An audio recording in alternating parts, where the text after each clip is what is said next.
Live from New Delhi, you're watching DD India News Hour, India's voice to the world. I'm Preeti Kaur. Coming up in the next 1 hour.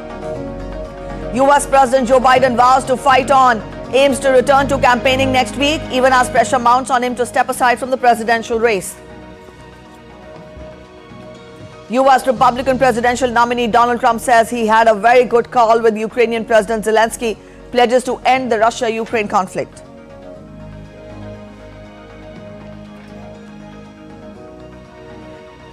Global tech outage eases after widespread disruption, even as businesses face questions about how to avoid future blackouts triggered by technology. Bangladesh announces nationwide curfew and deploys army as protests over government jobs escalate, communications disrupted.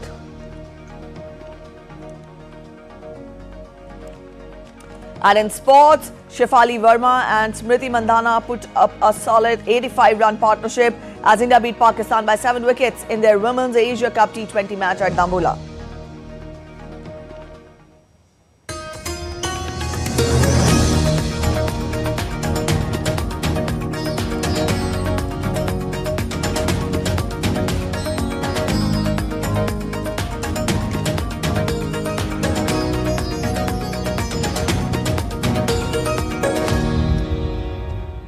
President Joe Biden vowed to continue his campaign for re-election, even as fellow Democrats in Congress urged him to end his floundering campaign. Biden remained defiant, saying he would resume campaigning soon. Referring to a policy plan developed by Trump's conservative allies, Biden said that he will get back on the campaign trail next week to continue exposing the threat of Trump's Project 2025 agenda. So far, 31 of the 264 Democrats in Congress have openly called for Biden to end his campaign, following a disastrous June debate against Trump that raised questions about Biden's ability to carry out his duties for another 4 years. Biden is recovering from COVID at his Delaware home.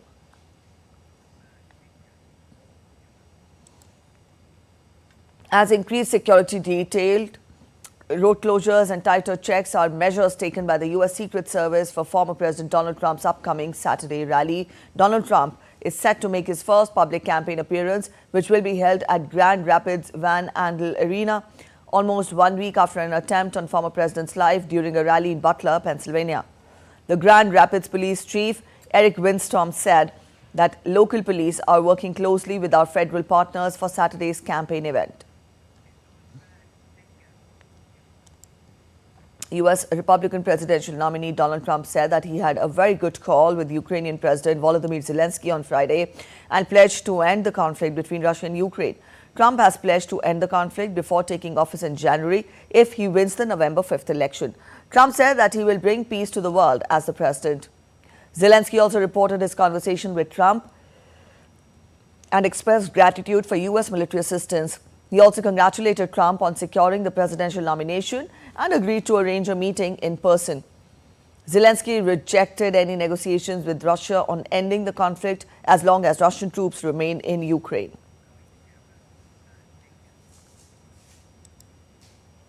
A global tech outage that caused widespread disruption in services from airlines to healthcare, shipping to finance has now been eased. Millions of people worldwide were affected by widespread Microsoft software outage on Friday. It impacted IT network of multiple businesses, banking services and international airlines worldwide. After the outage was resolved, companies were dealing with backlogs of delayed and cancelled flights and medical appointments, missed orders and other issues that could take days to resolve. Businesses also face questions about how to avoid future blackouts triggered by technology meant to safeguard their systems.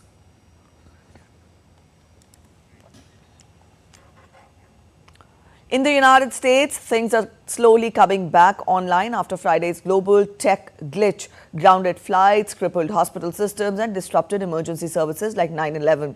The company at the center of the meltdown, CrowdStrike, says it is working closely with impacted customers and partners to ensure all systems are restored. DD India's Tony Waterman has more from outside CrowdStrike's global headquarters in Austin, Texas. CrowdStrike was started by ex-McAfee execs over a decade ago and has been based here in Austin since 2021, currently in this nondescript building right here behind me. The company is really known for its modern endpoint security products like Falcon, the one that caused this global disruption. Unlike traditional antivirus software, CrowdStrike's products continuously monitor laptops, desktops, smartphones, so suspicious activity can be detected in real time and immediately eliminated, if not prevented altogether. And as you'd imagine, this type of cybersecurity has become hugely popular as more people work remotely and cyber criminals become more sophisticated. But as we have seen, there are vulnerabilities. For this continuous scanning to work, the software needs access to the inner workings of all of the operating systems, and that means even a small bug like the one released during CrowdStrike's recent update can have cascading and far-reaching impacts. This has been compounded by CrowdStrike's consumer base. It has tens of thousands of clients around the globe, including nearly 300 Fortune 500 companies like Google, Amazon, and Intel. Now, the company's CEO, George Kurtz, has apologized for the chaos, saying on social media that the company understands the gravity of the situation, and he made it clear that this is not the result of a security breach. Now, besides software, CrowdStrike is also known for its investigations into major cyber attacks, including the 2014 hacking of Sony Pictures and Russia's hacking of Democratic National Committee computers during the 2016 election. Tony Waterman, CNA, Austin, Texas. Air traffic above the United States slowed down on Friday as seen on a flight radar animation during the global tech outage. The 12-hour time lapse shows flight traffic that included United Airlines, Delta Airlines, and American Airlines slowing down during the outage. Airports and airlines around the globe warned of delays and cancellations, with some halting flights. Global cyber outage caused long queues in the US-Mexican border as people wanted to cross the United States.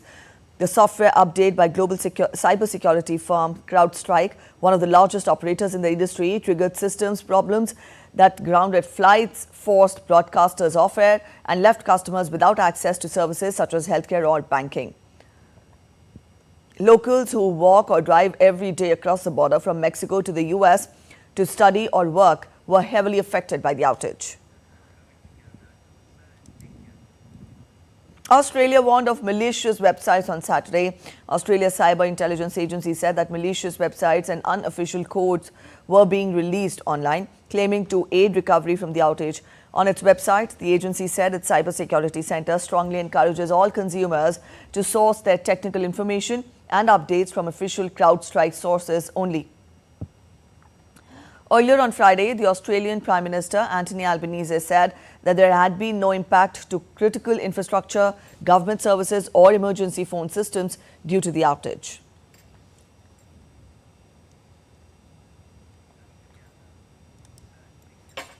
In India, the outage caused widespread flight delays across the airports. Several airlines had to resort to manual check-in and boarding processes at the airports and requested passengers to reach airports early. Flight operations at Indira Gandhi International Airport were also affected. Delhi Airport, in a social media post, said it is closely working with all stakeholders to minimize the inconvenience to the flyers. Also, India's Electronics and IT Minister Ashwini Vaishnav on Friday said that the government was in touch with Microsoft and its associates regarding the global outage, which in turn was actively working with impacted entities. All right, ED India's Tapas Bhattacharya joins us for more on this story. Tapas, we've just given a broad outline to the viewers as to how services were affected yesterday because of the outage. You let us know more as to have those services disrupted by the outage now recovered and restored. Yes, absolutely, Preeti. So by yesterday evening, late evening, the situation was brought under control. Most of the emergency services that were affected were back online. Services in airport also was working perfectly well.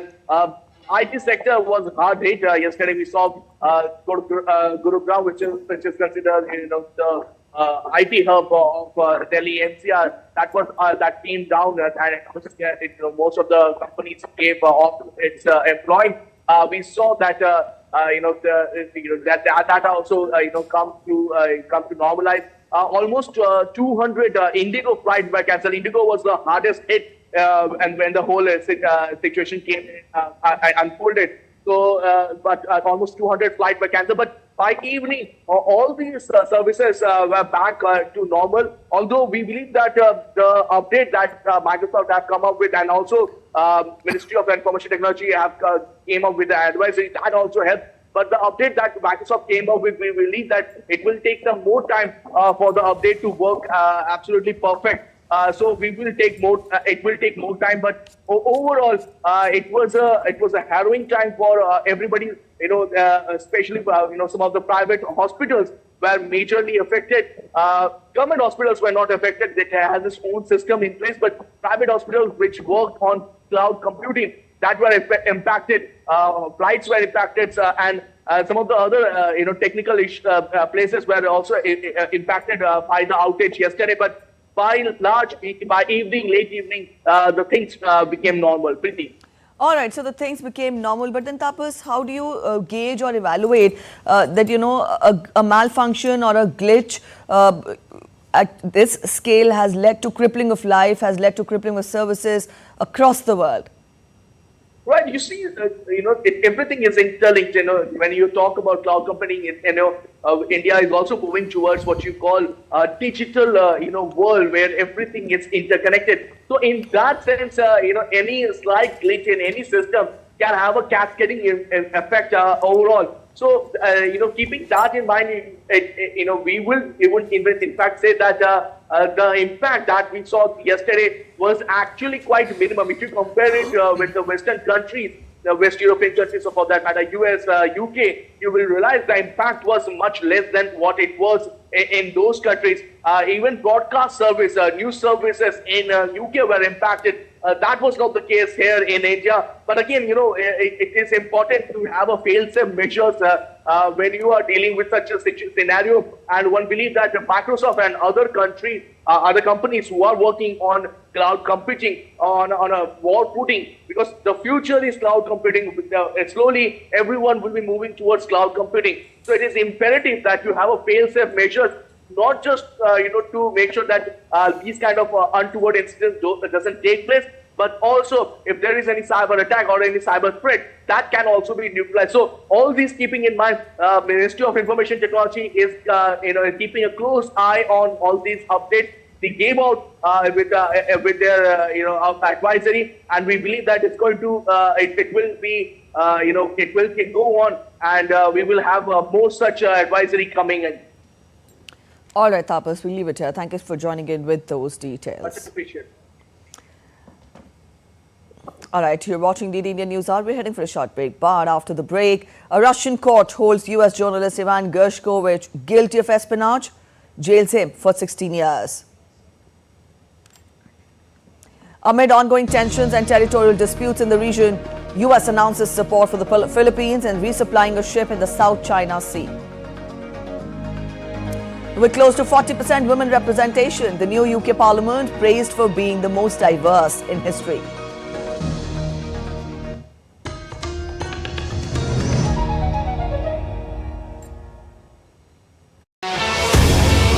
As the world gears up for the biggest sporting extravaganza, Olympics 2024, we at DD India are all set to bring you reports, reactions and all the latest action from Ground Zero. Watch DD India's super exclusive show, Cheer for Bharat. Only on DD India from July the 22nd at 6:30 p.m. IST, 1 p.m. GMT. Get ready to cheer for Indian athletes at the Paris Olympics 2024.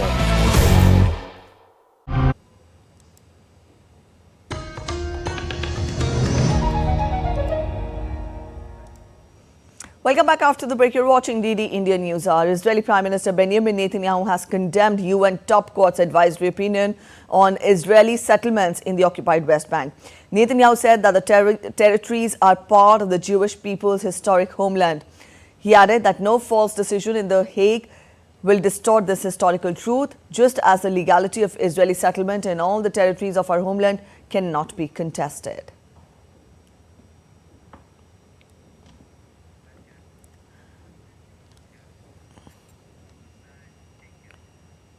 The International Court of Justice on Friday said that Israel's occupation in West Bank and East Jerusalem violated international law and has called on Israel to leave the territories. However, the UN top court says that an advisory opinion is not legally binding but carries moral authority and can shape international law. DD India's Mitch McCann reports from New York. In its opinion, the International Court of Justice said the Israeli settlements in the West Bank and East Jerusalem and the regime associated with them have been established and are being maintained in violation of international law. Critically, it added that Israel is under an obligation to provide full reparation for the damage caused by its internationally wrongful acts to all natural or legal persons concerned. It is the first time the court has laid out its position on an issue that has been the source of vigorous debate and multiple resolutions in the halls of the United Nations for decades. The court's determination stems from a request from the United Nations General Assembly in 2022, which asked the ICJ to rule on the legal consequences of Israel's settlements. More than 50 nations addressed hearings at the Peace Palace at The Hague in February, where countries mostly sided with Palestinian representatives, except for Israel's traditional allies, like the United States and the United Kingdom. Israel's Prime Minister responded to the ICJ ruling, Benjamin Netanyahu saying the Jewish people are not occupiers of their own land, and that no false decision at The Hague can distort the historical truth, just as the legality of Israeli settlements in all the territories of our homeland cannot be contested. The court's advisory is not legally binding but is likely to carry significant political weight among the international community. Mitch McCann in New York reporting for DD India. In the latest updates on Israel-Hamas conflict, U.S. Secretary of State Antony Blinken said a long-sought ceasefire between Israel and Hamas was within sight, adding that negotiators were driving towards the goal line. We have an agreement to the framework the President put out by both Israel and Hamas.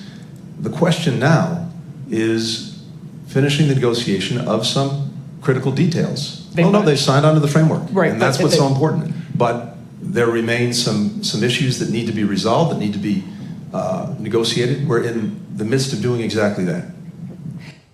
An Iranian-made drone sent by Yemen's Houthi rebels struck Tel Aviv, leaving one person dead and at least 10 injured. The Israeli army released a footage showing a drone flying over Tel Aviv's shores and then a blast in the coastal city. The aerial strike rumbled through the center of the city, causing shrapnel to rain down and spreading shards of glass over a large radius. The White House condemned the attack by calling it reckless. The U.S. has called for immediate release of reporter Evan Gershkovich. U.S. President Joe Biden said that journalism is not a crime and the United States is working hard for his release. The president's remarks came after the Wall Street Journal reporter was found guilty of espionage and sentenced to 16 years in a maximum security penal colony in Russia. Gershkovich, a 32-year-old American who said the allegations against him were false, went on trial last month in the city of Yekaterinburg. He was the first U.S. journalist arrested on spying charges in Russia since the Cold War. Meanwhile, U.S. Secretary of State Antony Blinken also said that any effort to bring any American home is going to be part of a process of back-and-forth discussion, potentially of negotiation. And of course, when it comes to Evan, when it comes to Paul Whelan in Russia, other Americans, we're working it quite literally every day, looking to see what we can do to get them home. We've had a rather extraordinary track record over the last 3.5 years of doing just that, bringing some 30 Americans home from different places around the world where they were being unjustly detained. All I can tell you is this, we're working it. We're working it as we speak, and we're not going to stop until we get Evan home, we get Paul Whelan home, until we get others home. World leaders condemned the wrongful conviction and sentence of Wall Street Journal reporter Evan Gershkovich by a Russian court. Leaders including Prime Minister Keir Starmer, Britain's Foreign Secretary David Lammy and European Parliament President Roberta Metsola and others took to social media to demand the immediate release of the US journalist. A Russian missile hit Ukraine's southern city of Mykolaiv on Friday. The city mayor Alexander Sienkiewicz said that 3 people were killed, including a child, and several others were injured in the attack. The windows of the buildings in the area were also blown out in the attack. The regional governor, Vitaly Kim, said that another missile touched down somewhere in the area.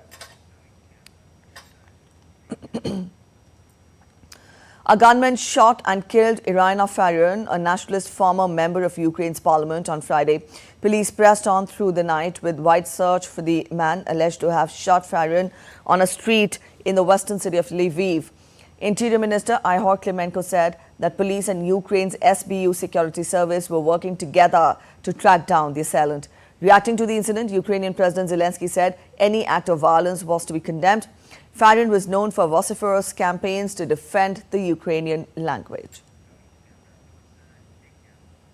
The United States has announced its support for the Philippines in its efforts to resupply a ship stationed on an atoll in the South China Sea. Now, this comes amid ongoing tensions and territorial disputes in the region, particularly with China, which also claims sovereignty over the area.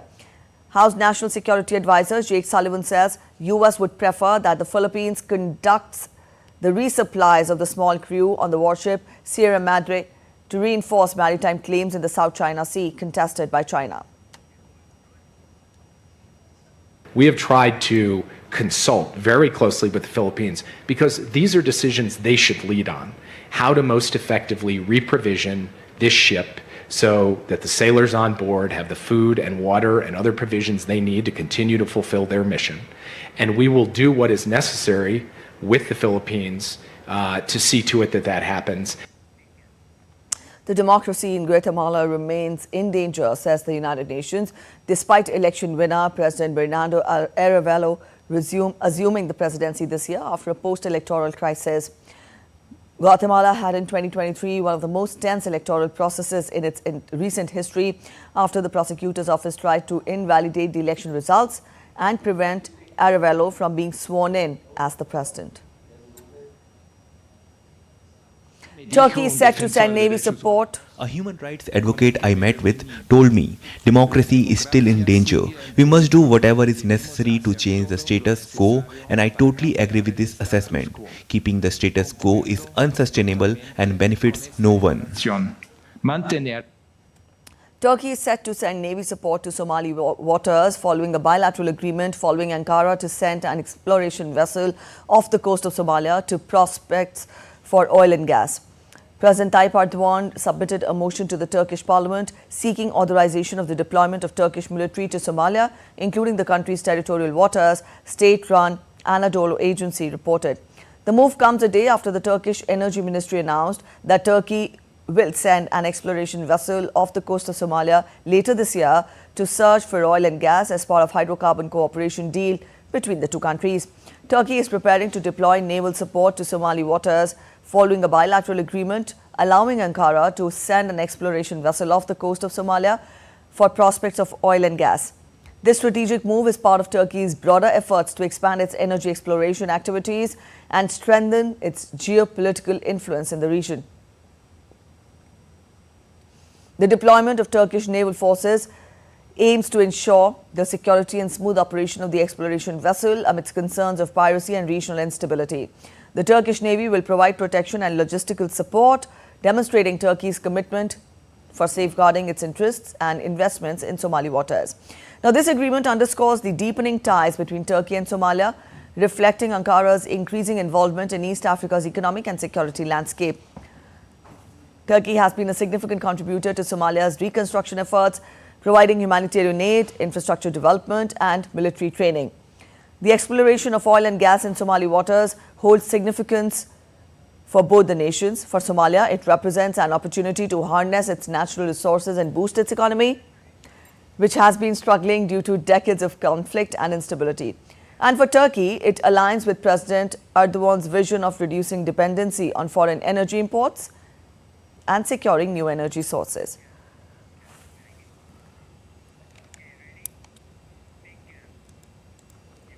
In the UK, the new parliament has been praised for being the most diverse in history. Record number of MPs are from ethnic minorities and almost 40% are women. As John Beaver reports, this has not happened by accident and is the result of years-long push for parliament to better reflect the makeup of the United Kingdom.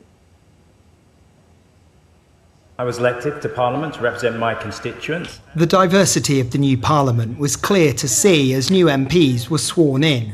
A wide variety of religious texts had to be provided, including the Gita, for members to swear their oaths, and a record number chose a non-religious affirmation instead. When Diane Abbott was first elected, she was just one of 4 MPs from an ethnically diverse background. There are now 90. She's also currently the longest-serving female MP. When I was a new member in 1987, there were only 40 female members of Parliament. Today we have 264. And some of us are glad that we have lived to see this. Diversity experts agree and say it's not just a concerted effort by political parties to choose more diverse candidates for Parliament. It shows, I think, a positive, broader story in British society, in education, in professional life, that especially the British-born children of Commonwealth migrants from India and other countries have done really well in education, really well in professional life, and are expecting, in a way that their parents and grandparents wouldn't, to have an opportunity to go into Parliament, to go into politics, and to go into other spheres of life. The impact a diverse Parliament will have on the laws that are passed isn't yet known and isn't easy to predict. Political experts point out that previous governments have had prominent ministers from immigrant backgrounds who have been vehemently anti-immigration. Although happy with the progress that's been made, many campaigners say they want greater diversity until the makeup of Parliament accurately reflects the people it represents. In London, John Beaver reporting for DD India. The charred remains of a double-decker bus burned during riots in the northern English city of Leeds have been removed by authorities.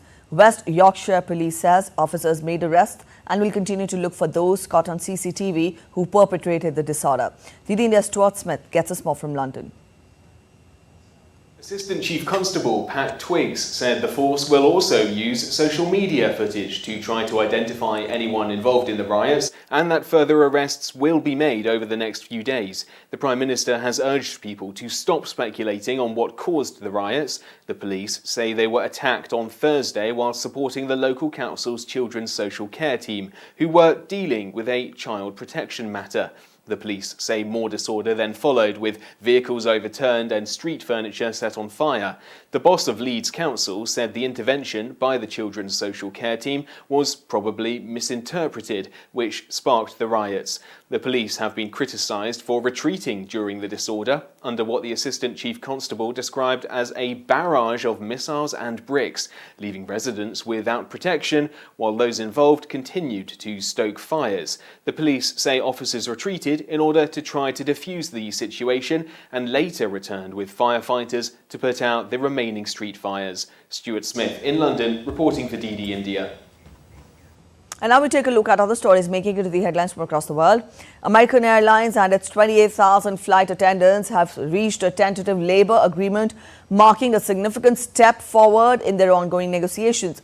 This new contract deal addresses key issues such as wages, benefits and working conditions, reflecting the needs and concerns of the flight attendants.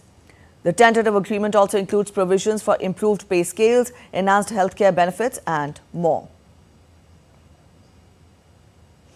A massive 4-alarm fire broke out at First Baptist Dallas Church in Texas and prompted a swift response from the city's fire department. Columns of smoke could be seen near the church in downtown Dallas. Firefighters arrived quickly at the historic church, battling the flames for several hours to bring the fire under control. Despite the intensity of the blaze, there were no reported injuries.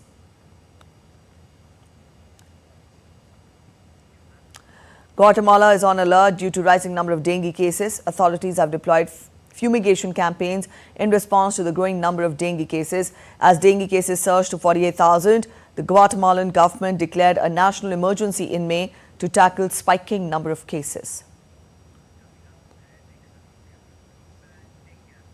You're watching DD India News Hour. We're heading for the short break. But after the break, at the UN, India makes a stern criticism of the nations that use terrorism as an instrument of state policy.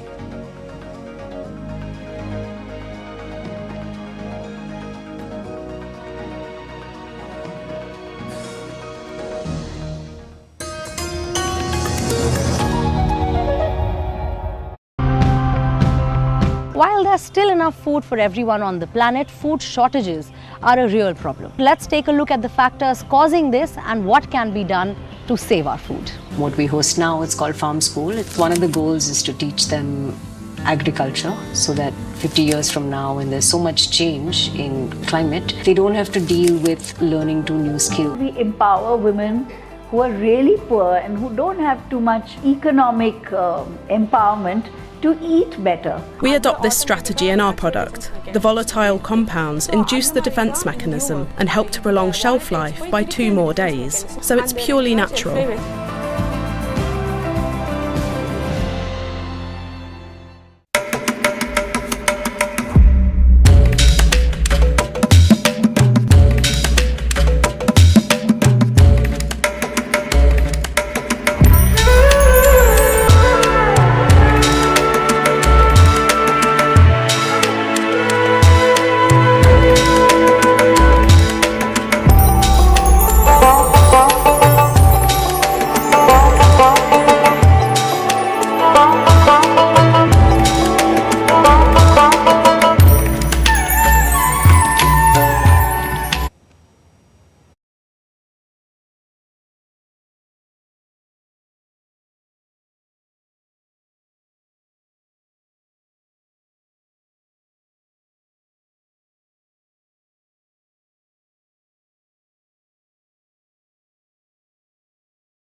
I am Tanvi Taneja from New Delhi. I'm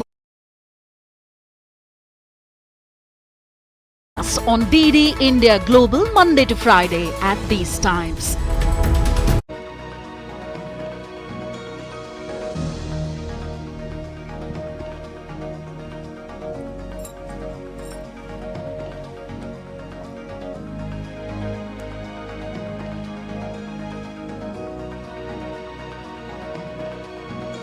U.S. Republican presidential nominee Donald Trump says he had a very good call with Ukrainian President Volodymyr Zelensky, pledges to end the Russia-Ukraine conflict.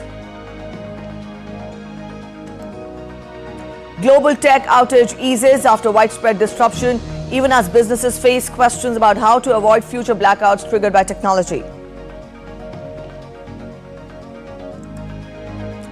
Bangladesh announces a nationwide curfew and deploys army as protests over government jobs escalate, communications disrupted.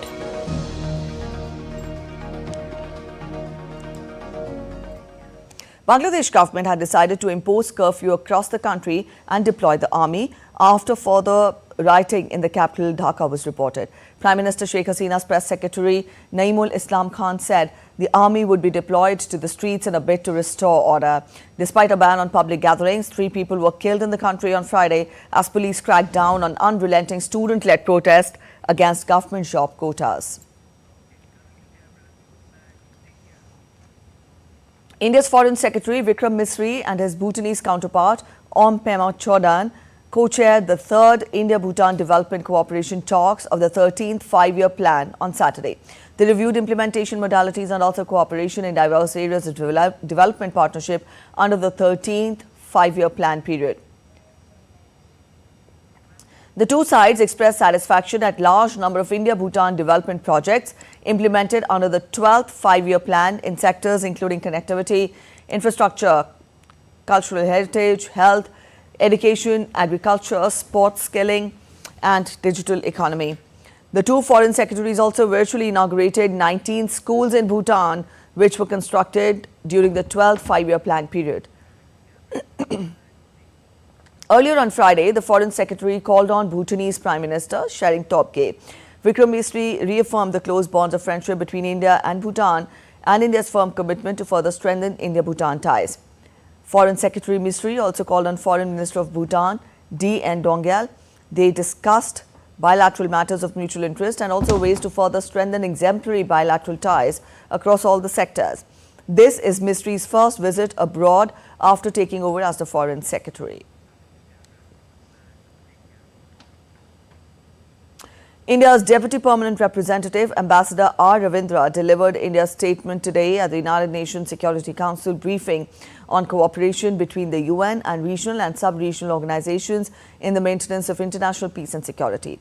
He said that certain nations use terrorism as an instrument of state policy and added that this approach has the potential to affect cooperation in multilateral platforms.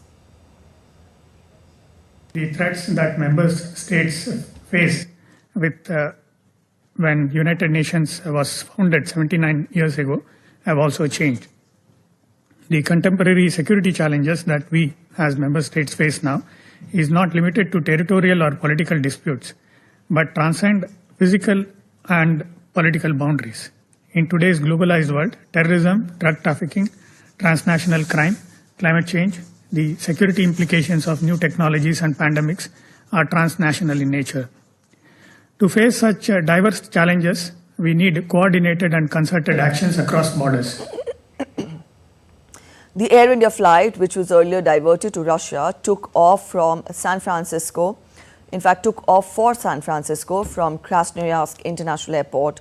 The airline, in a post on social media platform X, said that AI-1179 departed from Krasnoyarsk at local time for San Francisco, carrying all the passengers and crew of AI-183 that was diverted. Air India has mobilized additional on-ground support at the SFO to carry out the clearance formalities for all the passengers upon arrival, the airline added. After the flight took off, the Embassy of India in Moscow also thanked the Foreign Minister of Russia and others for the assistance provided to the passengers.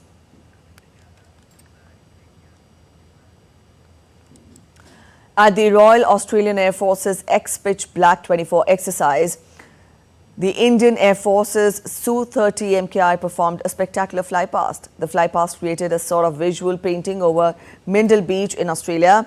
Exercise Pitch Black 24 is the largest in its exercise's 43-year history, bringing together 20 participating nations. The Indian Coast Guard launched a firefighting operation off the southwest coast of Goa after a major fire erupted aboard a cargo container ship. According to an official statement, the fire broke out on the container cargo merchant vessel, which is reportedly carrying international maritime dangerous goods cargo and explosives. Upon receiving information about the incident, the Indian Coast Guard immediately deployed an ICG ship towards the distressed vessel with maximum speed, officials said in the statement.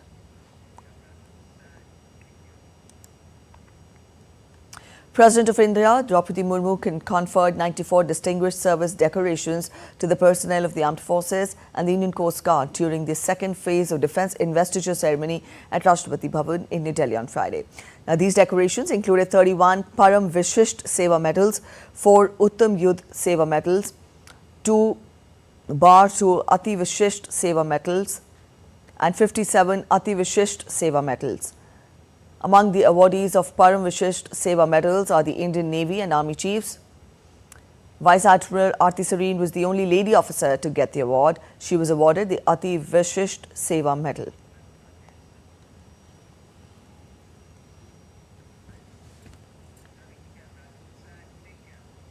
Tesla CEO and owner of X Corporation Elon Musk has congratulated India's Prime Minister Narendra Modi on being the most followed leader in the world on social media platform X. In a post on X, Musk said, and I quote him, "Congratulations Prime Minister Narendra Modi on being the most followed world leader." The legendary Vagnak, the tiger claw used by Indian ruler Chhatrapati Shivaji Maharaj, has returned to India. The iconic tiger claw, which was used to vanquish Afzal Khan, was in the London Museum and is now proudly displayed at Shivaji Museum in Satara. Indian minister expressed joy on social media platform X by sharing the pictures. And now we take a look at other stories making it to the headlines from across India. Heavy downpour hit railways and bus services in the Indian state of Maharashtra, causing inconvenience to the commuters. Incessant rainfall with intermittent heavy spells led to waterlogging on some roads, slowing down public transport services. All schools and colleges in Nagpur district were closed on Saturday due to heavy rain, said the Nagpur district collector, Dr. Vipin Itankar. Boys and girls from the last villages in Jammu and Kashmir participated in self-defense training program provided by the Indian Army.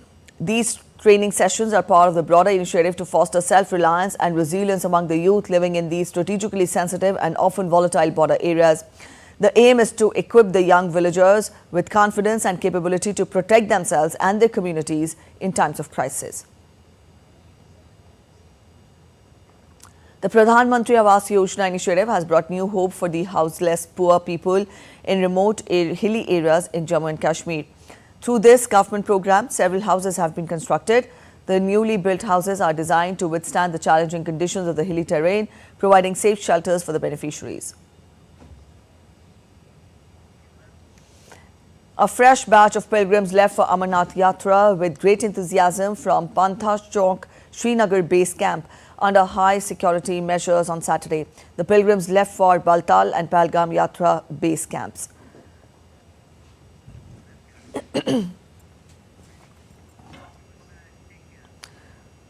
Let's turn focus to other updates. Kenyan President William Ruto has named a new cabinet. The Kenyan president last week sacked members of his cabinet in what was a response to grievances of young protesters. From Kampala, Uganda, DD India's Leon Senyange gets us more. First batch of 11 appointments to form his new cabinet. According to President Ruto, the new cabinet was nominated following extensive consultations. There were 6 reappointments, though, with the Interior, Defense and Environment ministers returning to the cabinet. President Ruto's decision to back from the proposed tax hikes of $2.7 billion was prompted by youth-led rallies who demanded reforms in government. A Kenyan court this week suspended a move by the Kenyan police to ban protests in the capital, Nairobi. The protests that started in June have seen more than 50 people lose their lives. Leon Senyange reporting from Kampala, Uganda for DD India. We are heading for a short break. You're watching DD India News Hour, but after the break, members of the refugee Olympic team made their way to the Olympic Village in Paris. As we observe the International Chess Day today, we'll bring you the honors and the global impact of the game so far.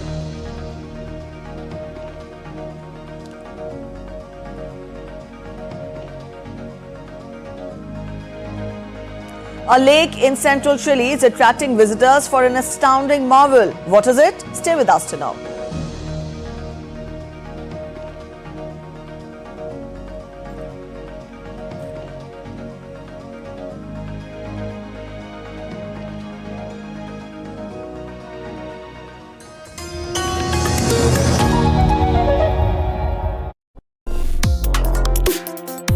Complex issues, hidden agendas, twists and turns, strategic games.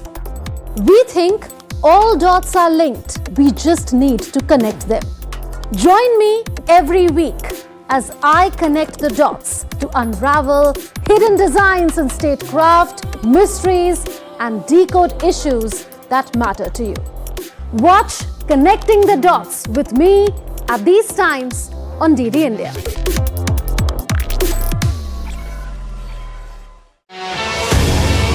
As the world gears up for the biggest sporting extravaganza, Olympics 2024, we at DD India are all set to bring you reports, reactions and all the latest action from Ground Zero.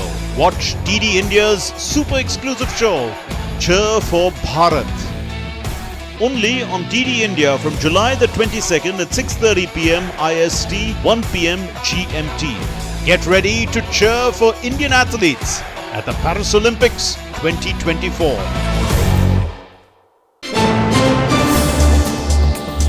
Voice of a rising aspirational world. Stories of challenges, struggles and accomplishment. A world battling conflict, hunger and poverty. Embracing growth, development, science and technology.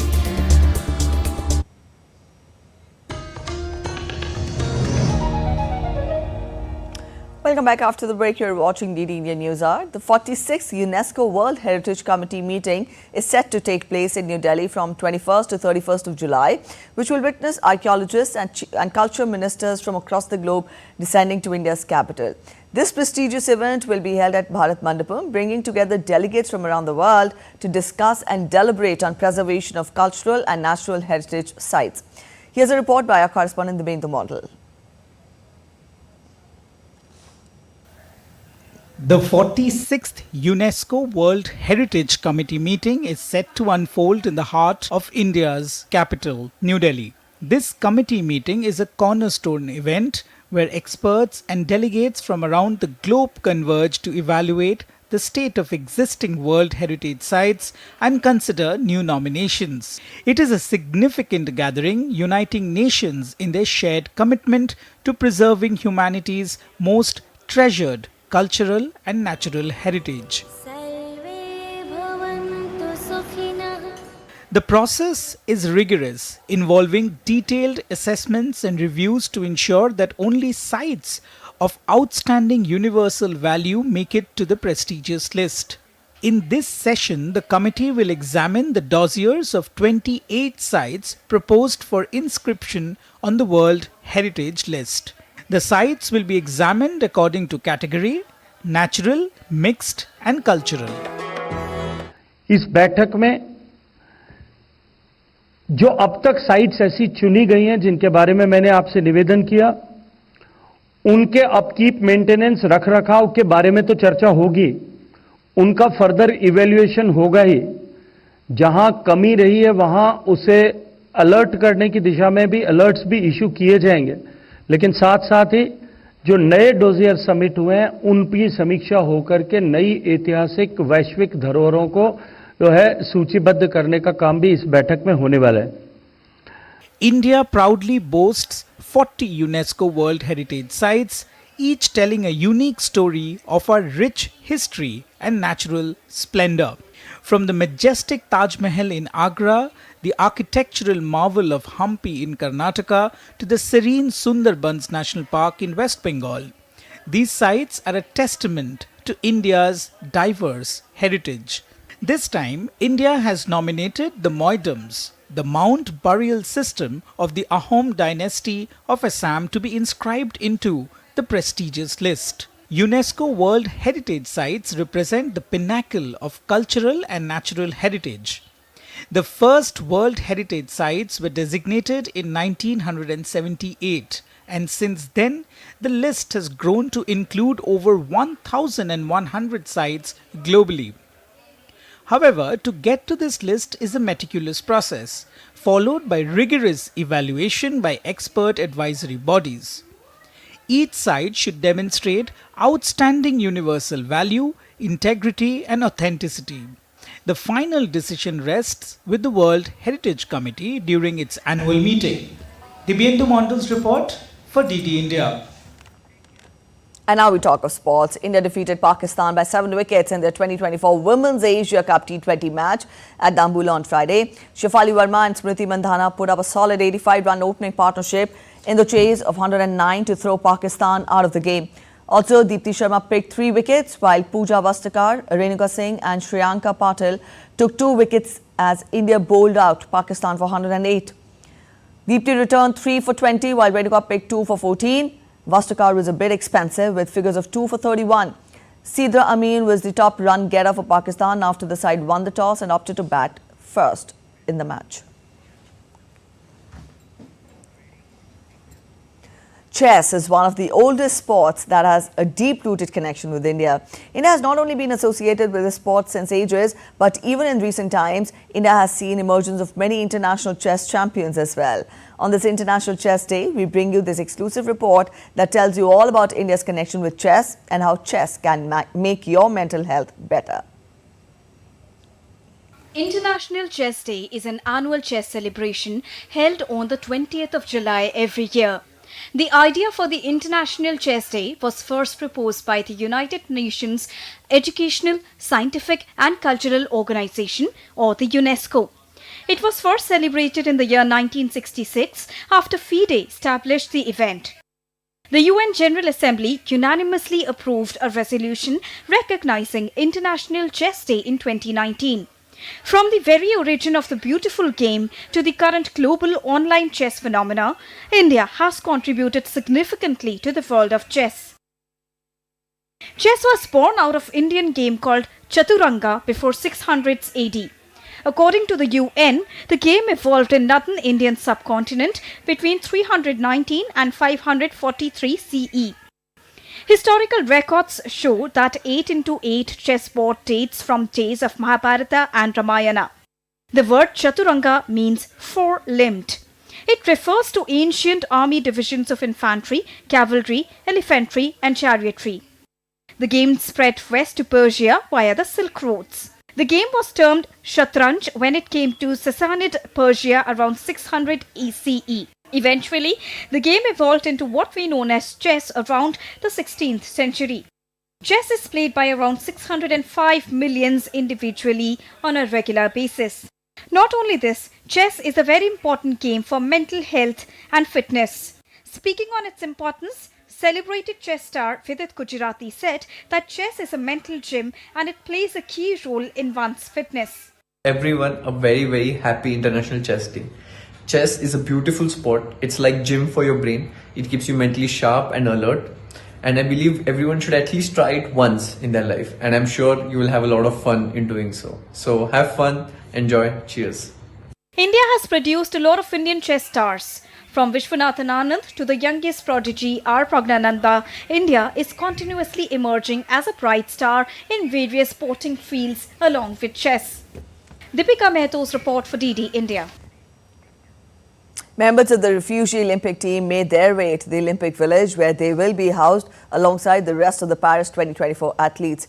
This year's refugee Olympic team is made up of 37 athletes who currently live in 12 different countries and they will be competing in 12 different sports.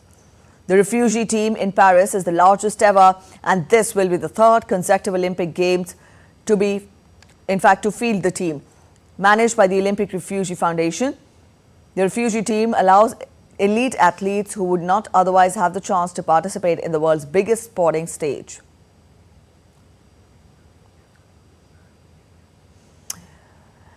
In an eerily fascinating phenomena, a lake in central Chile is producing sounds that some say sound like a song from outer space.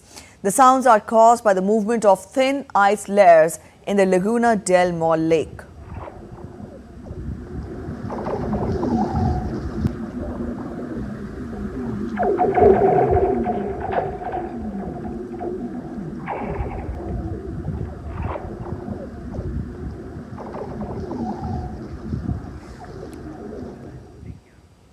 All right, that's it in this edition of DD India News Hour. But let us know your thoughts on the news of the day.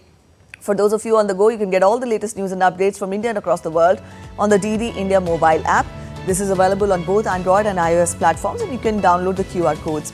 We will be back with more news as it breaks here on DD India. I'm Preeti Kaur signing off and from all of us at in Delhi, thanks for watching DD India News Hour.